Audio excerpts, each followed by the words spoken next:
I heard they can turn into any animal. It could be a bear, deer, it could be a dog, a coyote. I've heard a lot of times that these guys will kill someone they love the most, having sex with a corpse, doing something that's really bad. Being one of these, you gotta have a really bad heart to do something like this.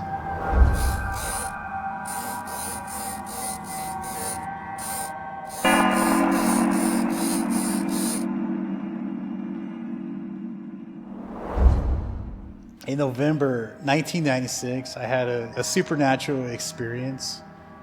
I went to my grandma's. She's Navajo, on a Navajo reservation. It's a small little town. Well, not really a town. It's north of Holbrook, Arizona, maybe 45 minutes north. She lives in the middle of nowhere. And I went out there, and for a couple of days I had fun, hiking the hills and just relaxing. One night, I believe it was a Wednesday, the middle of November. It was about 4:30 or 5 o'clock. I seen a bunch of cars driving on the road. The road's about probably maybe 3 football fields away, but you get a good vantage point. And I saw like 5 of them, and they were driving all weird. They were driving like they were drunk. They would stop and go, revving their engines, and all of them kept going. One of them stopped at the entrance to our place and let someone off. I mean, what it kind of seemed like to me, it let someone off. The door opened, but I didn't really see anybody. And the rest of the cars, they all kept driving, but at this intersection, they all went different directions. A lot of dirt roads out there. Houses are apart, like miles apart. And it gets dark in November early, so I didn't think much about it. I was waiting for someone to show up at the house. No one ever did. And it got dark, and my grandparents went to sleep. It was just me and my grandparents. And they went to sleep early, and it was at nighttime, so I'm not going to go to sleep early. So the windows are all open, and I was just reading. That's all I was doing, with the radio on. And that's when the dogs started barking at something, which is no big deal because there's cattle, there's horses, there's coyotes. They're always barking at something. And I thought maybe it was cattle. They were really barking at something. Then, as I was reading, things got weird. Whatever they were barking, the 3 dogs were barking at something. It was going away from the house, far away. Then it would come back, close to the house. Then it would do it again. It would go far away. Then it would come back. And they're really chasing something, really onto something. Finally, they were really barking at something, like they were on it. And all of a sudden, all 3 dogs quit barking. And that's when it hit me. I was like, that's not normal. Like, how can 3 dogs just stop barking? Unless someone killed them. But I didn't hear any cries or anything. It just flat out quit barking. So I kept reading. I know I paused for a little bit, thinking about it. And I was like, maybe it's nothing. I kept reading. And finally, I had that feeling I'm being watched because the windows are open. It's pitch black, it's cold, it's windy, it's raining, and it's just, you could hear the wind hitting against the house. So I went outside. I went outside with a flashlight, and I was looking around. I could see the 3 dogs right by the door. And we had a house cat. It was with them too. I thought it was kind of weird. And our door had a porch light, all that. And so I walked around with my flashlight. Like instinct kind of took over. Like there's something out there. Look around. Look behind your back. So I'm looking around with flashlight. And I was like, all right, I'm gonna walk right back into the door. So right when I was heading to the door, I wasn't too far, like maybe a couple yards away. Out walks this black cat. Now this black cat just came out. It looked like a tomcat, big black, furs everywhere, like it didn't take care of itself. But when it walked out, in my view, it didn't look at me. It was looking the other way, which I thought was weird. Like if it's a wild cat, it's not going to live too long out on a reservation because foxes will get it. Too many predators. Finally, I had my flashlight on it, and it turns its head. When it turns its head, it has its face. I could see a little human face on the black cat's face. And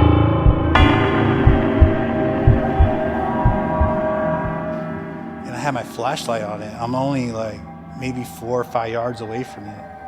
And I'm standing above it, and it's looking up at me. And I have my flashlight right in its face, and I'm trying to compute, what is this? I kept looking at it, and it's looking back at me, but my flashlight's right in its face, so maybe it can't see me. And I could see a mouth, I could see a nose, I could see a brow, and it's brown around its face. Then the black hair starts growing around its face. And I kept looking at it, and I just could not take my eyes off it. I'm trying to tell myself, what kind of animal is this? Is this a raccoon? And I kept looking at it, but it just has such a human face. And finally, I'm in the eeriness, and like it was just so cold and windy, like I didn't even hear anything. It was just like time stopped. And it was just quiet. It was just between me and whatever that thing is looking at each other. It's looking at me. It's like somebody has to make the move. So when I had a flashlight in my right hand, I switch over to my left hand. And I squat down and grabbed a piece of firewood, not taking my eyes off the creature. I grabbed the firewood, and I want to smash it, but I'm still freaked out by what I've seen. So I kind of just threw it by its feet, and the thing didn't even jump. It just kind of like keeps looking at me, like it's not afraid of me.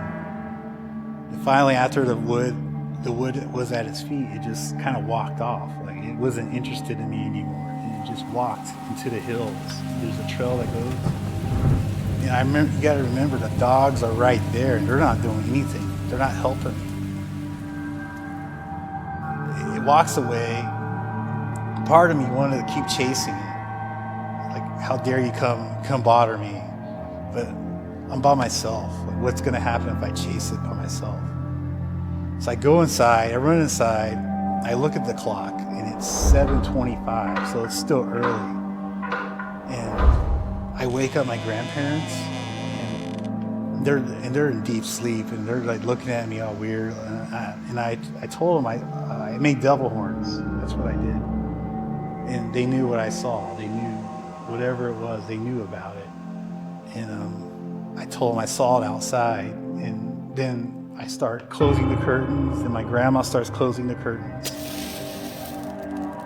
Yeah, my grandfather comes up and he talks to me, and next thing you know, they're putting powder on me. I think corn pollen. I think that's what the Navajos use. They put that on me, and I was just blown away. Like I was just staring into the fire, just couldn't believe what I saw. And I gotta say, maybe like an hour, my whole body was just shaking, trembling. I'm thinking from shock, because my legs were just shaking, and my arms were shaking, and I couldn't stop it. Like it took a while for it to stop. But yeah, I'll never forget that night. And now when I go out there, I always bring, I'm always locked and loaded with the rifle all the time.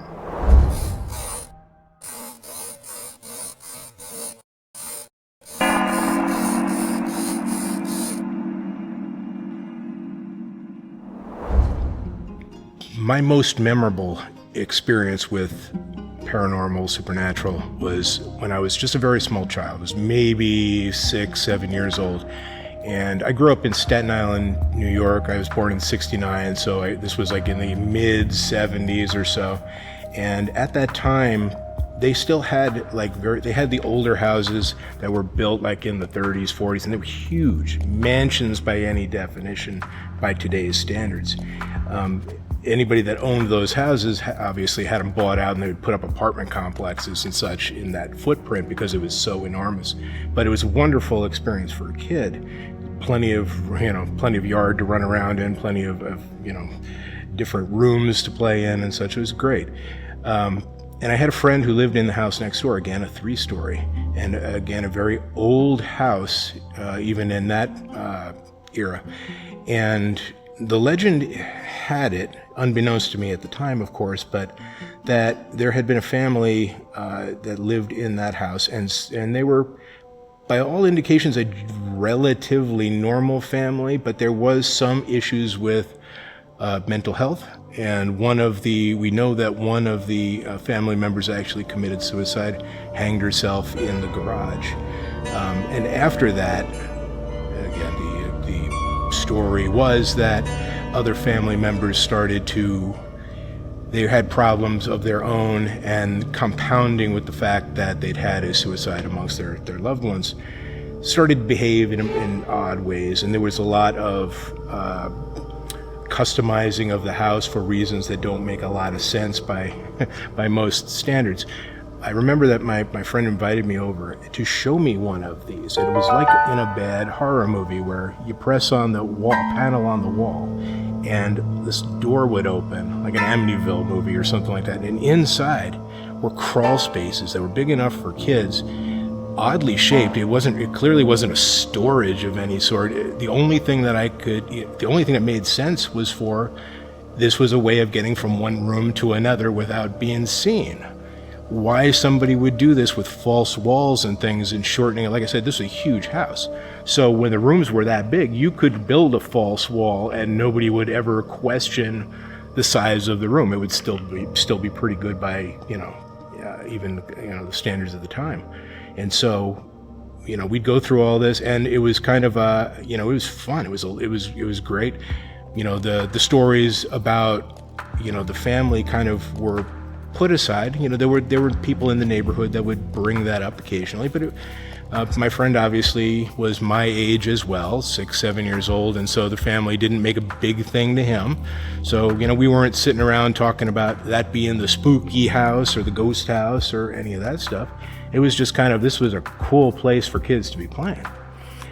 But there was a presence there. And I don't know if I was just sensitive to it or I had some other connection that I can't wrap my mind around to this day. But there were times we'd be playing in either my yard or my friend Sean's yard, and I would hear voices. And the layout of the yard, it was not possible that it was one of the other neighbors that was saying something, because they would be speaking at a level that they had to have been literally right there.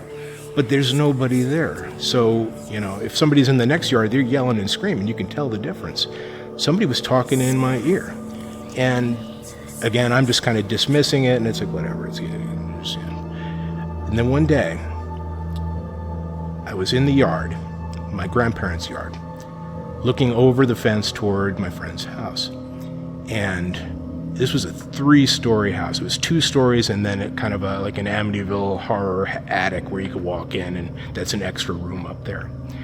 And I looked up into that upper window, and there was the full image of a woman standing there, dressed in very old clothing, just very disheveled, not scary, not just kind of staring at me. And I was not scared or fearful or anything like that at the time. It was more just like we made a weird connection where it just struck me that, looking back at it now, she was clearly just trying to make contact with a human being, and for whatever reason, I was that human being that I was able to make this connection with her. And she stared at me for what seemed like an eternity, and I would move, and the eye line would move, and I'd move back, and the eye line would... I couldn't escape it. And after a while, it's kind of like, okay, this is starting to creep me out, and I would get away from there. And later on, I would tell that story to people, and some people would say, well, what did the woman look like? And I would describe the woman to people. And, my parents would obviously just kind of minimize it, and it's not a big thing. But later on, other people would come to me and they say, what you described was the woman who hanged herself in the garage. To a T. I had never seen her. At that point, I'd never heard that story. I didn't know somebody had hanged themselves in the garage. But I saw her, and she saw me. And it's the sort of thing I will never forget.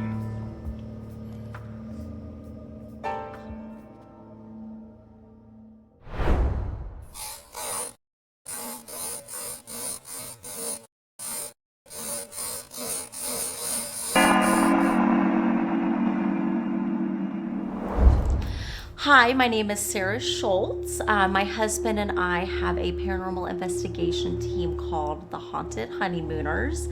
Back in 2018, a year after we got married, we went on our honeymoon to the most haunted places in America. The place that I connected to the most was the Villisca Axe Murder House. The original flooring is there in the house. Such a beautiful house. It's 2 stories. There is a man named Johnny Hauser that now owns the house, and he took us on our tour for our overnight. It was Josh, myself, and our friend Michael. He was our extra cameraman, so we did an overnight there. We read about the house, super creepy. A family was killed there. Very unfortunate. It was June 10th, 1912, when all this happened. There were 2 young girls that were staying the night that were the neighbors' kids downstairs, but the axe murder started upstairs with the family. So he started with the parents, then he moved into the next room with the children. The babies were in their crib. Then he made his way downstairs. They found raw bacon everywhere the next morning, as well as an axe and blood everywhere. He axed the whole family to death. And even in the ceiling, you'll see a cut where he leaned back with the axe, and then he's just chopped up the dad and then the mom. I don't understand how the girls downstairs didn't hear any of this, but they didn't, because they were sound asleep when he went down there. They say that he was most likely possessed, but they don't know who actually did it. They think maybe it was a transient, or maybe it was a neighbor, or it was a minister. They still don't know. As far as I know, I believe that the case is still open, and they still don't know who killed the family. Villisca, Iowa is a very small, quaint town. There's not a lot of people there. And when we arrived, it's very farmy, it's very country. There was actually a man on a tractor that we drove by. We went to the general store. It's the only store that they have out there, literally the only store. So we drove by, and he was on a tractor, and he had bright blue eyes. It was literally out of something like The Crazies. It was insane. He was looking right up at the sky, and he was just driving his tractor. And I'm like, oh my God, did you see that? Like, I wish I had my camera on. And Josh was like, oh my gosh, this is a creepy little town. So everyone was really nice in the general store, and they found out why we were there. And they're like, oh, you're gonna stay at the Axe Murder House, like, spooky.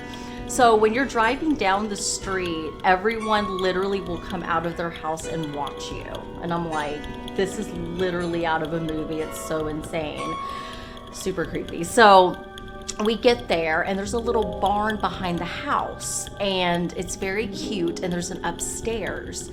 You'll find videos, you'll find a TV, you put the VHS tapes in, and it has pictures of the family that got murdered there. And then it has like music behind it, and it's just a barn, and it's like, where did this stuff come from? We can't even find the song on the interwebs. Like, I don't know where this song came from, but it's about the house. Super creepy. So we go into the barn, we do a little bit of investigating, we have all the nature, the spiders, and we hear the crickets, and the sun's going down. So we go inside the house. It's beautiful. I think it's beautiful, but it's creepy. There's pictures of the family that got killed all over the walls. We get there, and there's a red ball. So there's balls everywhere. So apparently when people go to visit, they leave balls. They leave presents everywhere for the kids. So there was a red ball. So I sat down on the floor. I was like, if anyone is here, if you can push the ball back to me. So I push it across the floor. It stops, literally rolls right back to me. And I'm looking around. I'm like, really? This is crazy. So Josh touches the floor and he's like, there's no way that this is just going to roll back to you. It has to be pushed by force. And I'm like, oh my gosh. So I was like, is it one of the kids that lived here? So I'm pushing it. I was like, push it back to me if it is. And it's just going in a circle. And I'm like, what is happening? It was so crazy. So then we learned that the house is on an Indian burial ground as well. So there's so much going on there. There's like possession, there's evil spirits, death, murder. The kids live that hell every day, every single day. And I believe it was 2 a.m. when all of this went down. So the person who murdered everyone was in the closet upstairs. So when you go to the closet upstairs, it's in between the parents' room and then the kids' room. And it's one of those closets that it's like an attic. So you have to duck down to get in there. So they have a bell attached to it. So that kind of brings the spirits out. Like if someone's here, open up the door and then you'll know. There's tons of toys in there as well. We go into the attic and there's a toy in there. There's a toy dog. And we were talking to it and then it just started going off by itself. We got everything on video, everything. So we were super shocked that even happened. We're like, oh my God, it's literally talking to us right now. So we have cameras set up everywhere, downstairs and upstairs. So we go explore. So there's the kitchen, that's the door you enter through. And then there's like a little pantry area. And then you have the main room and there's a piano in there. And there's even those mirrors like they have in grocery stores. When you're walking through the store and you look up and it's in the corner, you can see what's going on behind you. They have those in there as well in the main room. And that's where all the balls and stuff are. And Lena and Ina's room, they were the girls who lived next door that were staying the night. There were bells in their room. So we're in the house, we're walking around, and then the bells go off. It makes me emotional and it kind of freaks me out. So then we have to go take a break outside. We take a break outside. We literally recorded everything. So you see me going through the motions. We go to the general store, we come back and we got a toy for the kids and it was a bee. And it was one of those bees you just roll across the floor and then it just kind of takes off. So we bought that for the kids and it's starting to get dark. I get more emotional with the ball. I don't know if it's a demon. I don't know if it's one of the children. I got really angry and then I got really sad. We had to take another break. So I'm having to keep taking breaks because it's just, the energy is just affecting me so hard there because there's just so much that happened and it was just so emotional. Like I got upset because the kids got killed. I'm like, why did they have to get killed? They didn't do anything wrong. Like, what's wrong with you? I was very angry. We put the bee down and we're waiting for the kids to play with it. It doesn't get touched. We're like, okay. So we give it a few minutes. So we go to the next room, Lena and Ina's room. We go in there and try to play with the ball too. Michael is standing there and he's like, I feel something heavy on my shoulders. And we're like, okay. He goes, it feels like a coat is being placed on me. Literally in the camera, you see the bee disappear. Bee's gone. We step out. Michael said it felt hot. We're like, where'd the bee go? So we're searching, can't find it. Go back to Lena and Ina's room. There's the bee. So something literally picked it up and moved it. And Josh was a skeptic. He's my husband. He was a skeptic until we went to that house. He's like, okay, so this is real stuff. So that bee moved. We had bells going off. It was so emotional. I had to leave. We went to the barn several times, took breaks. I'm thinking, can I even go back inside this house? I have no idea. But we did. We went back in. Michael and Josh left money for the kids upstairs. Apparently you can leave money all over the bed. So that's what they did. I heard a drawer slam. And I'm like, oh, we gotta go. And they're like, what's going on? I was like, I can't be here. And I had a crystal around my neck that a friend gave me. And I know that can absorb energy. So I left that in Lena and Ina's room. A lot happened that night. It was very emotional. It was intense. You could hear things, you could feel things, see things. It just messed with your mind so bad. We ended up going back a couple years later and that necklace was still in the drawer.